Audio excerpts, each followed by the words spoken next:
आज होता शनिवार आणि सकाळी निवांत उठले होते. पिल्लूला काही स्कूल वगैरे नव्हतं आणि सकाळी उठल्यावरती स्वयंपाक वगैरे करून घ्यायचा होता. फ्रेश वगैरे झाले, माझा चहा वगैरे सगळं आवरून घेतलं होतं. नंतर स्वयंपाकाला लागली.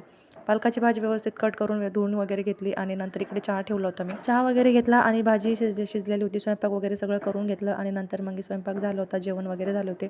दुपारचे भांडे घासून घेतले आणि दिवा वगैरे होते ते घासून व्यवस्थित ठेवून दिलं. पिल्लूला इथे फ्रुट्स वगैरे कट करून दिले होते खाण्यासाठी आणि संध्याकाळची वेळ झाली होती. इथे आरती वगैरे करून घेतली आणि नंतर मग स्वयंपाकाची तयारी करून घ्यायची होती. आज बनवायचे होते मेथीचे पराठे. त्याच्यासाठी मेथी व्यवस्थित स्वच्छ निवडून घेतली आणि धुवून घेतली 2-3 पाण्याने.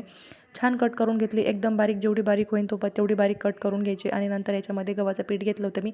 तुम्हाला हवं असेल तर तुम्ही बेसन पीठही घेऊ शकतात, पण मी नव्हतं घेतलेलं, फक्त गव्हाचं पीठ घेतलेलं होतं.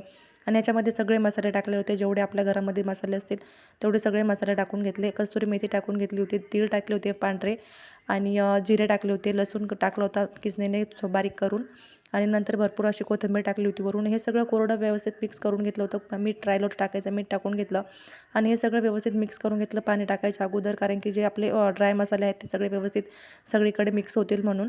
ह्याचा छान असा गोंडा तयार करून घेतलेला होता आणि हवं तर ह्याला तुम्ही थापूनही, जसं आपण धपाटे करतो तसे कपड्यावरती थापूनही करू शकतात. पण हे गव्हाचं पीठ आहे तर जास्त लवकर थापल्या जात नाही, त्याच्यामुळे अशी लाटून घ्या. आणि मी तुम्हाला हवं असेल तर तुम्ही तेल टाकूनही बनवू शकतात. मी एक पराठा बनवला होता फक्त तेल टाकून, नंतर बाकीचे सगळे तसेच बनवले होते बिना तेलाचे. खूप छान बनतात हे आणि दह्यासोबत किंवा कोथिंबिरीच्या आणि पुदिन्याच्या चटणीसोबत तर एक नंबर लागतात हे पराठे. तर चला व्हिडिओ इथे सेंड करते. बाय.